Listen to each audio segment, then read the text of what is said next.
வணக்கம் மக்களே, இது ப்ரோமோ உலகம். எல்லோரும் எப்படி இருக்கீங்க? சிவாங்கி வந்து இன்ஸ்டாவில் என்ன தெரியுமா ஷேர் பண்ணியிருக்காங்க? இந்த வருஷத்தில் ஸ்பாட்டிஃபைல அவங்களோட பாட்டு வந்து எவ்வளோ பேர் கேட்டிருக்காங்க, எவ்வளோ நேரத்தை கேட்டிருக்காங்க, இது எல்லாத்தையும் தான் ஷேர் பண்ணிக்கிட்டு இருக்காங்க.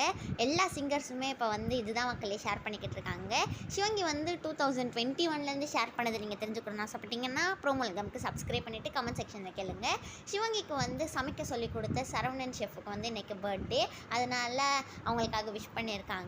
ஹர்ஷவர்தன் வந்து தெலுங்கு டிஎஸ்பி சாங்ஸ்லாம் வந்து என்னோட மனசில் அதுக்கெலாம் ஸ்பெஷல் இடம் இருக்குது அப்படின்னு சொல்லியிருக்காங்க. மனசு இன்ஸ்டாவில் நிறையா புது புது ஃபோட்டோஸ்லாம் ஷேர் பண்ணியிருக்காங்க மக்களே. அதுக்கப்புறமா அந்த சரவணன் ஷெஃபுக்கு பர்த்டே, இங்கே வந்து டாப் குக் டூ குக்கில் வந்தாங்கல்ல அவங்களுக்கும் வந்து பர்த்டே, அதனால் மீடியா மெசேஜ் வந்து அவங்களுக்காக விஷ் பண்ணியிருக்காங்க. இந்த வீடியோ உங்கள் எல்லாருக்குமே பிடிச்சிருக்குன்னு நினைக்கிறேன். பிடிச்சிருந்தா மறக்காமல் லைக் பண்ணிவிடுங்க. ப்ரோமோ உலகம் சேனலுக்கு சப்ஸ்கிரைப் பண்ணி பக்கத்தில் இருக்க பெல் ஐக்கான் அமைக்க வச்சுக்கோங்க.